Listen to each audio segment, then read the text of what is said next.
les annonces provisoires de l'Église. Et jusqu'au compléter, nous demandons aux frères Maximé Antoine de bien vouloir rencontrer sur la cour de l'Église M. Ronny Gilles. Il est probablement le secrétariat de l'Église. Et aussi la congrégation de Faubourg Salomon, la jeunesse, qui célèbre son 56e anniversaire à travers une conférence qui commence demain avec votre serviteur sur la jeunesse chrétienne face à l'écuménisme, et mercredi prochain, M. Patrick Laurent, la jeunesse et la politique, et vendredi 20, Pasteur Henri Jean-Pierre, la jeunesse chrétienne face au signe des Illuminatis. Et le 56e à Faubourg, à la jeunesse de Faubourg Salomon. Comme je vous dis, ce sont là les annonces provisoires de l'Église. Mais l'annonce qui ne peut pas attendre, c'est que Jésus reviendra. Et comme tel, nous devons travailler pour dire ensemble, Maranatha, Christ revient, car Christ en nous l'espérance de la gloire. Avant d'écouter la prédication du jour qui sera présentée par le pasteur Karen Célestin, je vous invite, frères et sœurs dans la foi, à chanter les versets du cantique.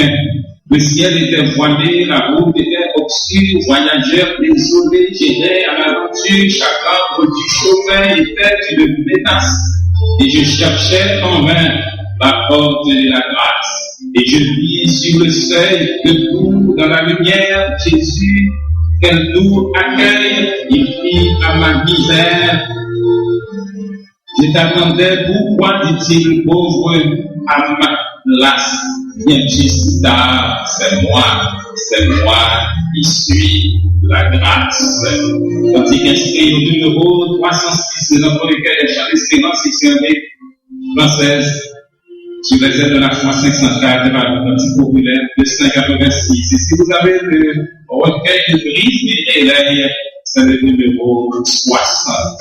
Je vous invite à vous lever pour chanter allègrement les 4 versets de ces cantiques.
Et nous disons ensemble, béni soit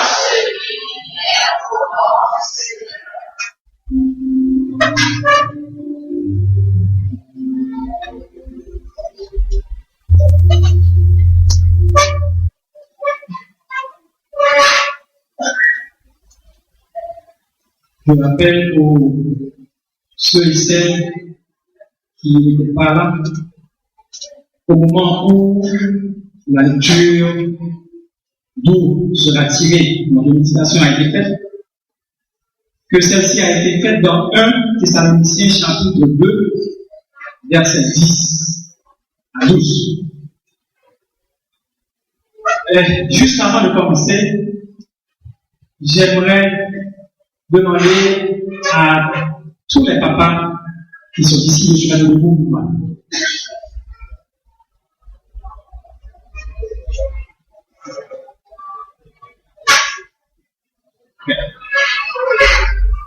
Merci. Merci. Le troisième dimanche est réservé à la famille. Dimanche prochain sera la fête des pères. Gabriel, c'est le dimanche.